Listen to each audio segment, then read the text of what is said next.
안녕하세요. 대단히 반갑습니다. 수필 읽어주는 남자 자한형 이종수입니다. 이번 시간은 403번째 시간으로 어느 토요일날에라는 수필을 읽어드리도록 하겠습니다. 어느 토요일날에 휴일이었음에도 불구하고 아침 일찍 일어나게 되었다. 급히 시계를 보니 오전 6시경이었다. 지난밤 내내 고민거리였던 결혼식장에 가느냐 마느냐로 갈등을 거듭했던 것이 새삼스럽게 되뇌어졌다. 지쳐서 곤히 자고 있는 집사람을 깨웠다. 도저히 그냥 안 가고 버텨버려 했는데 그럴 수가 없을 듯했다. 집안 친척들의 오랫동안 구설에 오를 것이라는 것에 결론을 내리고 부랴부랴 열차표를 예매해보라고 집사람에게 요청을 하였다. 핸드폰으로 이리저리 조회를 하더니 표를 예약하게 되었다고 한다. 서울에서 울산으로 가는 것이 10시 20분 발이었고 오는 것은 오후 4시 22분 발이었다.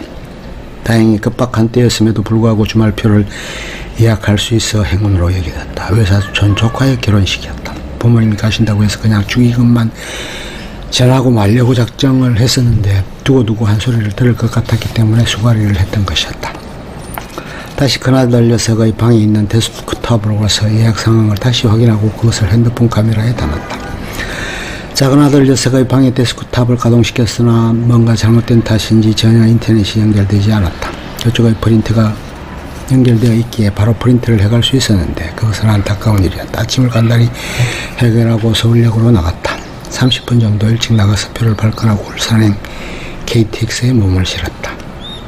서울역 매포소 아가씨에게 핸드폰에 찍혀있는 사진을 보여주니 바로 처리가 되었다. 고속열차 발차기 10분 전쯤에 탑승해서 느긋하게 이월화의 대하소설 강희대지의 12권을 펼쳐보았다. 창조의 4대 임금 강희제에 대한 파란만장한 일대기가 종국으로 치닫고 있는 내용이었다.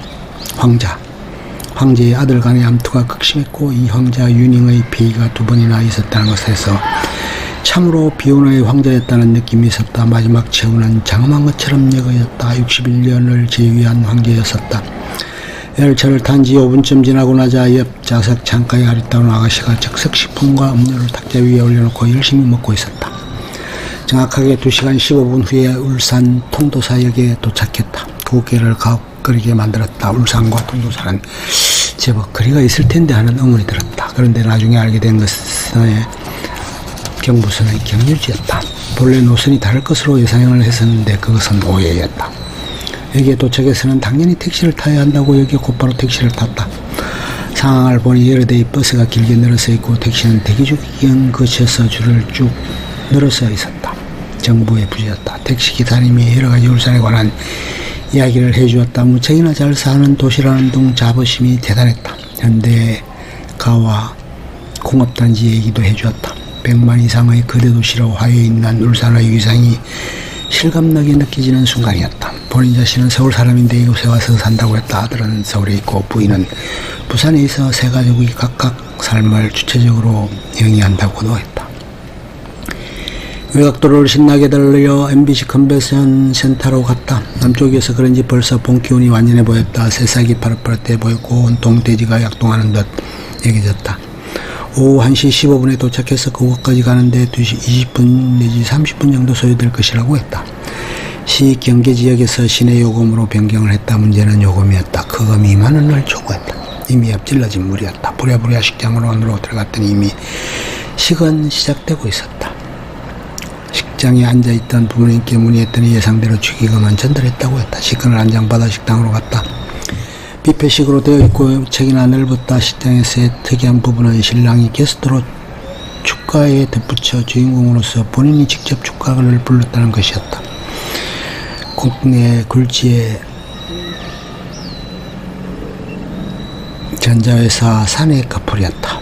모두들 화기애애한 가운데 두 신혼부부의 앞날을 축하해 주었다. 신부가 2살 연상이라고 했다. 신부의 아버지는 어느 독일계 회사의 주요 직책이 있다고 했다.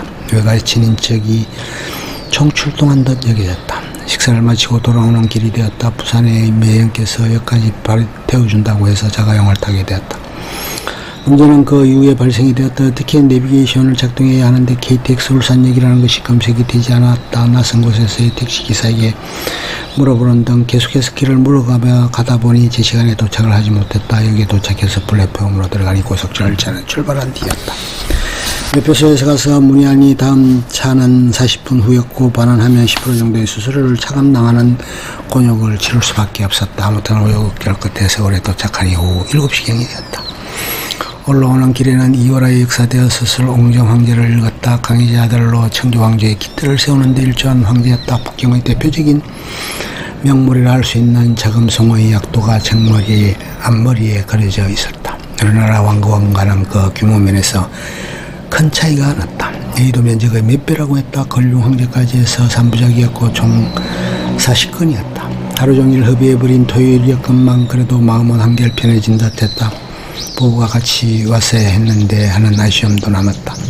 25년 전쯤에 있었던 결혼식장이 회상되기도 했다. 사반세기의 결혼생활이 지나왔다고 생각하니 엄청난 세월을 보낸 듯해 보이기도 했다. 아들의 나이를 생각하면 이제는 손자를 볼 때도 얼마 남지 않은 것 아닌가 하는 생각이 들기도 했다.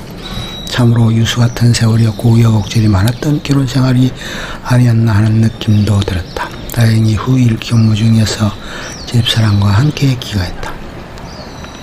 그리고 저녁을 먹었다. 황금 같은 휴일 하루가 이렇게 흘러갔다. 꽃피는 춘삼월 봄이 오는 길목에서 하루를 허비한 결혼식장의 참석이었다. 연일 이어지는 결혼식 사태에 혀를 내두를 지경이었지만 그런대로 유익한 하루였던 것 같았다. 일륜지 대사로 얘기되는 결혼이 요즘은 무척이나 형식적으로 도식적인 절차와 의례로 치러지는 듯하다.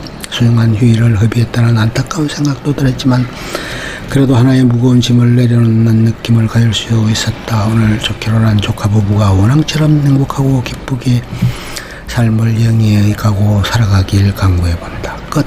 좋으면 좋아요, 구독, 알림 설정 눌러주세요. 감사합니다.